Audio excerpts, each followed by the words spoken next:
Welcome into the first installment of Rockets 2012 season. I'm Gray. This is Chuck. We're gonna break down the upcoming season. So We're going to start off with player previews, and then we're going to talk about the James Harden trade, and then we'll do predictions for this week's upcoming games. So let's just start right off with Jeremy Lin. Tell me what you think about him. all right. Well, I think it was terrible to sign Jeremy Lin. Honestly, 3 years, $25 million. yeah, I think that was just kind of he had a 2-week run. 25 games that he started, and he was great in maybe 10 of those games. Yeah, and let's see, put it this way. This magazine, probably the only magazine or only picture you'll ever see Jeremy Lin having the ball in his left hand. So that says something. He only goes to his right. He's very predictable. And this preseason, I believe he's shooting, what, you said 3%? Going into the game, this final game of preseason, he was shooting 2%. Yeah, so He shot well in that game, but granted that is preseason. But I think I'll say he'll average 15 points, 6 assists. I mean, decent numbers, but definitely not the Jeremy Lin of Linsanity that we saw. I mean, for the Rockets to be successful, Lin's going to have to put up assist numbers because really there is nobody Without a else on this team who can dish the ball, really. Yeah. I mean, without a Lowry or Dragic, I mean, there's not really a primary assist man. So, yeah, Lin's going to have to step up in that department. And so going off of that, the backup point guard spot is one that's very weak right now. Tony Douglas. Tony Douglas old is as dirt. supposed to be the backup. He's projected to be the backup. He came over from New York also. He was actually the starter at one point in the season. And he got benched over there in New York. Oh, yeah, and Tony Douglas is Actually, he got injured, didn't he, last year? Tony Douglas is absolute trash. I think we can just put it like that. He will not help this team in any way. He does not make this team better. He is a roster installment. We need someone to fill our backup point guard, and he happened to be the one who was there. So that's why we have him. And there's a little-known product out of Iona named Scott Machado, who was undrafted, but signed with the Rockets. And he was the leading assist leader in the NCAA last year. I believe he averaged 9.9 assists per game. But he's just not NBA ready. He'll spend time in the D League. And he may get called up eventually, but right now he's not a backup point guard. Yeah. So going on to the shooting guards, recent acquirement of James Harden. James Harden. Well, what do you think about that? I love James as a player. Outside of the Rockets, there are 3 players that I love watching in the NBA, and that's Kevin Durant, Rondo, and James Harden. But I just don't believe that he can be the number 1 player on a championship team. He's a number 2 guy. He's a number. Yeah, you gotta look at past NBA Finals championship teams. You got Shaq and Kobe. You have Shaq and Dwayne Wade. The only team really who doesn't have that 1-2 superstar punch or superstar star punch was the Detroit Pistons. Yeah, and that was they were one of the most even, deepest teams in NBA history. And James Harden will not be that top guy. He's not the face. He cannot be a face of a franchise for a championship contender. So he's a good player, very good player, and really a great acquisition when you look. Yeah, it's a good trade. Kevin Martin, who we gave up in that trade, was not going to be here at the end of the year. He had an expiring contract. He was not happy in Houston. He was going to be gone. Yeah. And so essentially what this trade boils down to is we gave up Jeremy Lamb and 2 first-round picks for James Harden, Lazar Muhammad, is that who it was? Lazar Hayward, Cole Aldrich, and Daquan Cook. I really don't even consider Kevin Martin part of that trade because he was going to be gone from Houston. Yeah. I mean, he had no future here. It was a good trade for both teams. It really was. Fair to say that. Definitely. The Rockets did get better from this trade. Now James Harden, as of now, is our best player and will obviously be the most popular player here in Houston. A lot of fans are real pumped up, including ourselves. So he should have a significant impact. I look for him to at least average low 20 points a game. Easily. And he'll be high up there in minutes, too. Probably close to around 40 minutes a game. Yeah. Right around there. Yeah. Let's put it this way.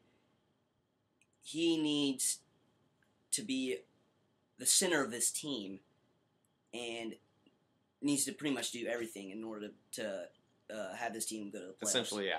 And one of the things that, at least from what I've read, hasn't really been talked about yet, is that Harden is great in that pick and roll, drive and dish offense. Yeah. And that's what we're expected to run this year with Omer Sheik at center and Jeremy Lin at the point, who also is very good. Yeah, Jeremy Lin specializes at that pick and roll. And so that he fits Houston very well, which is really good. Mm-hmm. And so behind him at shooting guard, we gave up Jeremy Lamb in that trade, who was expected to be our shooting guard of the future, but we also got DeQuan Cook back. And then we also have Carlos Delfino, who is somewhat of a shooting guard, small forward tweener, and he will hit the three all day long. Yeah, and I think DeQuan Cook, would it be? Cook.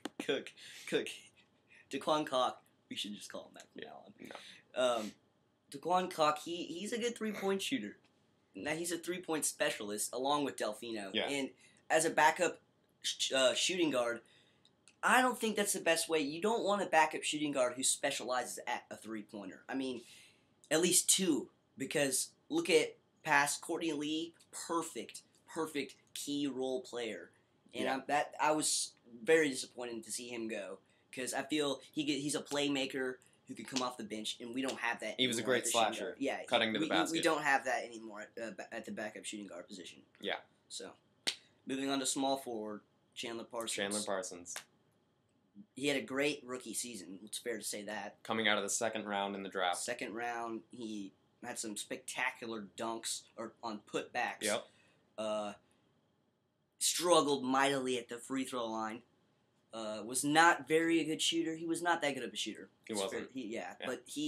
But let's be honest, he's at least developing into, or has the potential to be, an elite defensive talent. No, yeah, his defense is definitely a keynote on his game. But any three ball that he develops, and watching him in preseason, his corner threes have looked awesome. He's been dead on from there. I've seen videos of him make 10 3-pointers in a row in practice, and I'm like, what the hell is this? In the offseason, he worked incredibly hard on his shot. Yeah, and I mean, if it doesn't improve, it doesn't improve, but there's no reason why it shouldn't. Let's put it that way. But, I mean, he's truly an all-around player. He'll get you 12 points a night. He'll have 5 rebounds, a couple assists. I mean, he'll do everything. He'll do the dirty work this year. For sure. So... backup small forward is a little bit of a question mark. There's Marcus Morris, who is a 3-4 tweener. No one really knows if he's a power forward or small forward. But he lost weight this offseason, trying to get a little bit leaner so that he could play that small forward role a little bit better. And then there's also Royce White, who potentially could play the 3 or the 4. Yeah. And Terrence Jones, too. So there's 3 guys at that backup small forward who none of them are really true small forwards. Yeah, I'd say the backup small forward, Marcus Morris, I'm not very high on. Last year was a rough year. It was a big disappointment. He had injuries. He couldn't get on the court. Marcus Morris, I'm not very high on. I love Royce White. I love the draft pick. That was awesome. Watching him in college, just the guy reminding me of LeBron James. Obviously, he's not going to be a LeBron James, but if you were to compare him to someone, it would be LeBron James. You call him a lesser LeBron James. He is a lesser I call him a guy with more the potential to be a better Barkley. Yeah. Is how I see it. And I don't really see it like that, but, we have our differences. Just disagree on that one. Yeah. He's excellent in the fast break. Preseason he definitely did not look comfortable at all. I mean, he had that anxiety stuff He was working out his anxiety issues, which he agreed with the Rockets. The Rockets are going to pay for his bus. He's going to bus to every game that he is able to. Which, looking at their schedule this year, that is not very many games. There's San Antonio, Dallas. New Orleans. That's about it. Oklahoma City, maybe, depending on if they have Oklahoma City on the second night of a back-to-back, that's not going to happen. Yeah, and the good thing is last year, there's games after games after games because the condensed season, but now there's not going to be it's going to be a little bit more spread out, for sure. And he did fly in college. He can fly. It's just a matter of him kind of getting comfortable in the NBA. It's a new environment for him. He's under a lot of stress, which only makes that anxiety issue worse. So once he gets comfortable, I'm sure it'll get a little bit smoother for him. Yeah, I hope so. I mean, He's a guy with all the potential in the world. he disappointed has me in to the put it together. preseason. I mean, just because he really didn't get to practice much. Yeah. But I look for big things. He missed the first week of training camp, and that really kind of set him behind. Mm-hmm. So then at power forward, Patrick Patterson will be the starter, at least going into the year. But in preseason, Terrence Jones has really, really impressed a lot of people, and honestly could unseat Patrick Patterson by sometime mid-season. Yeah, Patrick Patterson. He's a solid power forward. I don't think he is a starting power forward for a good team. He's not, but he is definitely a good power forward. You're a little bit lower on him than I am. I love Patrick Patterson. Last year he had bone spurs in his foot. He was dealing with injuries the whole year. He had a rough year last year, to put it lightly. Yeah. But you look at his defensive numbers, and they are great. According to Synergy, he's in the 75th percentile defending the pick and roll. I mean, that's great defense from a power forward, and he does the little things that you don't notice. I mean, he's great at boxing out. He's been working on his post game. It's improved a little bit. He's got a great mid-range shot. He does. It wasn't falling in preseason, but we know it's there. We've seen him hit it throughout his first 2 years. And he can do some things on the fast break, especially for a power forward. Yeah, he runs the floor very well. Yeah.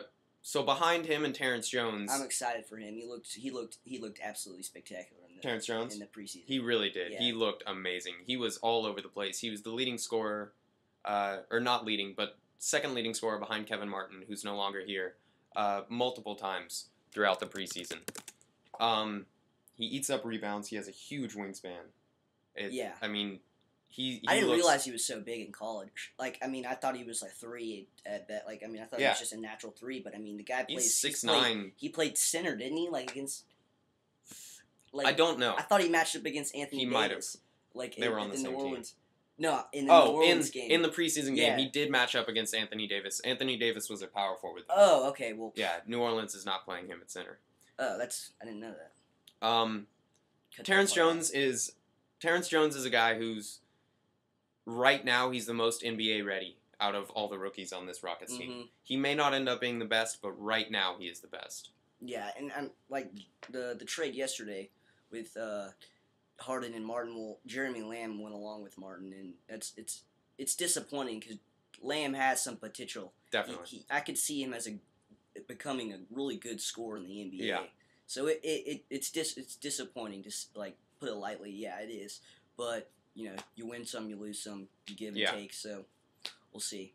And power forward for this team is, I mean, it's a mess.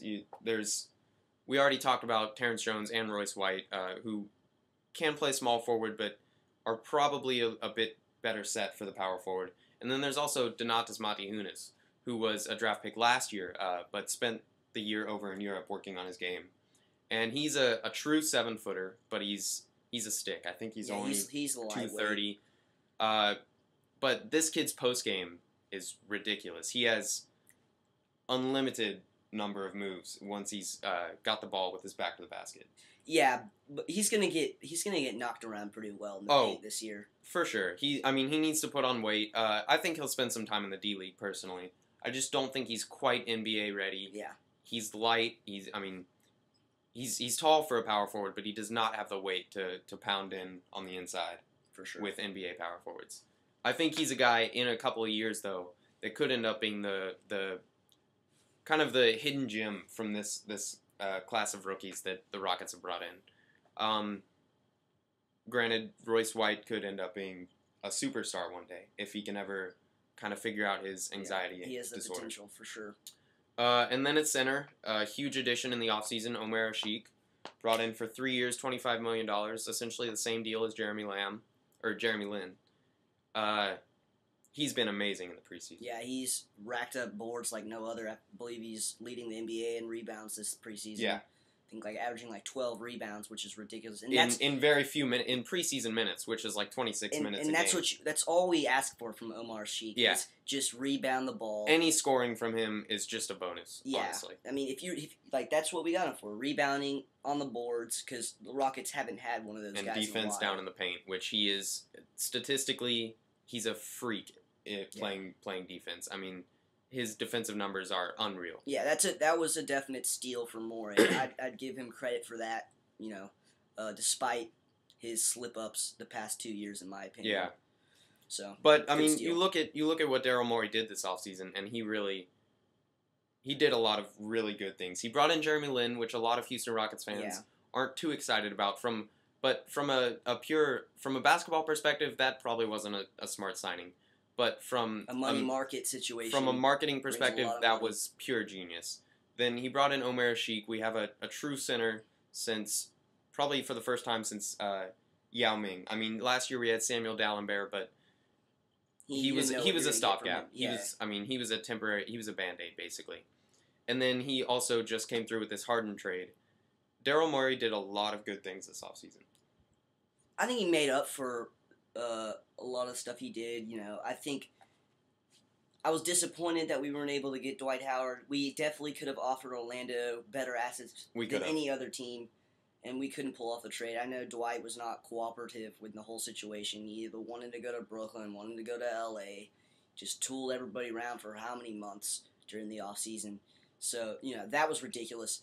But yeah, this trade. This has without a doubt been his best offseason as a general manager, in my opinion, for the Houston Rockets. I mean, I don't know because what has he done better though?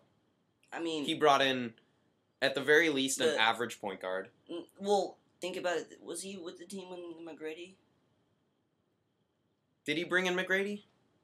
I don't think he did. Well, he was brought in. He was brought in to complement McGrady and Yao, to find the pieces to fit around them. Okay. And granted, what happened with McGrady and Yao, I mean, you really can't blame him for them not. No, for sure. I mean, that had great potential to be a championship team. Yeah. And they came up short in injuries, and that's all it was. So that's all it came down to. That team was, it was a good team. That team right there, they had the possibility to be a championship contender, but like I said, injuries derailed them. Yeah. So. But let's dive a little bit deeper into this Harden trade. On the surface, it's a decent trade, but like we already talked about, Harden cannot be the number one guy. But I think Morey knows that this is just one piece of the puzzle. I think he realizes that Harden is not a number one guy, and I think Morey plans on using Harden to lure in other stars, just like what other teams around the league are doing. Yeah, I'm glad we got Harden. I feel like he'll be happy in Houston. We'll probably give him a max contract. What I'm hearing is 5 years, $80 million, which is the max. And we'll still be able to, after this year, to go get at least a decent free agent. I looked it up last night. We still have the cap space to sign another max free agent, even if we pick up player options on Morris and a few other guys. So we can, without a doubt, sign at least one other max player. So Morris into next year, yeah, pretty damn good. So yeah, it was a great trade. The player itself that was brought in, Harden, is not the end game in my opinion. Yeah, I mean, we'll say this a lot. I mean, he's not going to be the fate. He can't be. He's a big, huge part of our success. This year, next year, and years to come. Yeah. He is going to be a He will be a Rocket for at least 5 more years. But the bottom line is, the Rockets need to get one other superstar. At least. Well, I think if they get one superstar... I think they can win it with 2. I mean, you look, teams have won it with 2 without a doubt. They need one more superstar, and I think Morey, he specializes in getting those role players. Yeah. And if he can pull in that one more superstar, I have no doubt that he'll have a championship team because he is so excellent at bringing in those role players. Yeah, I agree. All right, so let's go ahead and look at this week's upcoming games and give some predictions. Well, we play the Pistons. The Rockets open up at Detroit on this Wednesday, October 31st. This is going to be pretty much a game that, based on the results of this game, is the way I'm going to really look forward to the season. Because the Detroit Pistons are not a good basketball team. Let's put it this way. I mean, if the Detroit Tigers won, I don't know if they won yesterday. I have no clue. Okay, well, whatever. And if they're still continuing in the World Series, I feel sorry for Auburn Hills. Because Detroit, they play in the suburbs. There's no one going to be at that game, Yeah. really. And the Detroit is just a definition of a mediocre team. So, depending on the results, I mean, if we should beat them. I'll be honest. I look at this as a somewhat of a horrible way to judge the season. Harden will have been in town for 3 days. It's still an incredibly young team. It's going to be the first game in the NBA for a lot of these young players. What I'm saying is that this is a game we need to win. For sure. And these are the games we need to win consistently out the year. And despite it being somebody's first game or whatever, we need to win this game. And if we don't, that's not good. And it's a very winnable game. I mean, they should win it without a doubt. But if they lose it, I'm not going to say. Yeah, it's not the end. It's just it's the first game of the season. Yeah. Harden will have been in town for a very short time. Mikal is still trying to find his rotation a little bit. It'll be a fun game to watch for sure. Yeah, seeing all these young guys, and I think they will. I think they will win it too on the road. I'm gonna say they win it by 3 or 4 points. You think Harden will play full minutes? I do. Harden's a guy. He knows what system we're gonna run. We're gonna run a pick and roll. He may not have been with the team for long, but there's no reason to keep him from playing full minutes. Yeah, at least for this game. I mean, the first game. But yeah, I think he will too. I mean, it's the first game of the season, so they need to. After that, on Friday, the Rockets play at Atlanta. Atlanta's a decent team. I'm gonna say the Rockets lose this one. Yeah. I'm confident in saying that they will lose. I think they'll be competitive in that game, and I think they'll be competitive really in any game. I mean, the past Rockets seasons 1, 2, 3 years ago. Past 3 years, I mean, they're a fun team to watch. They give it all every day. Yeah. They're scrappy, competitive, but they're 8th seed, 9th seed at best past 3 years. So we'll see. I think the Atlanta game will be a tough game to win. And then the home opener is Saturday versus Portland, and Portland is a team kind of going through a similar transition that the Rockets are going through. Mm-hmm. They still have LaMarcus Aldridge, but they've added a lot of really young pieces in this offseason. They're kind of going through a rebuilding process of sorts. Mm-hmm. I'll say the Rockets lose their home opener. No way. I mean, we'll just disagree. I see the Rockets losing this one. I personally see the Rockets dropping a lot of decently close games this year. I mean, it's a young team. It's a team with a lot of inexperience. But it'll be, without a doubt, a very exciting team to watch. Yeah, I mean, I just like to think they're going to win our home opener. It's gonna be a good crowd. For sure. The Rockets are unveiling their new... Huge, it's not a plasma, but their huge Jumbotron TV that will... I believe it stretches from free throw line to free throw line. And that's, without a doubt, the biggest screen in the NBA. It's the biggest screen in an NBA arena. Yeah, so that's awesome. So, I mean... this guy's a Debbie Downer. He's going to say we lose, but I say we win. We're going to start off the year 2-1. All right. A little bit of information. The Rockets are expected to officially waive Gary Forbes, John Brockman, and Juwan Johnson. 3 guys that really... Juwan. All right. Juwan Johnson. Jajuan. What is that? It's Juwan. It's awesome. Whatever. Love that. Anyway, 3 guys that really saw no time in preseason. I mean, very limited minutes. Really were not expected to contribute anything to this team. But the Rockets still have 2 more players that they're going to have to waive after those 3. So it should be interesting. Greg Smith. Who else? Monte Nunes. No. He won't be waived. He won't be waived.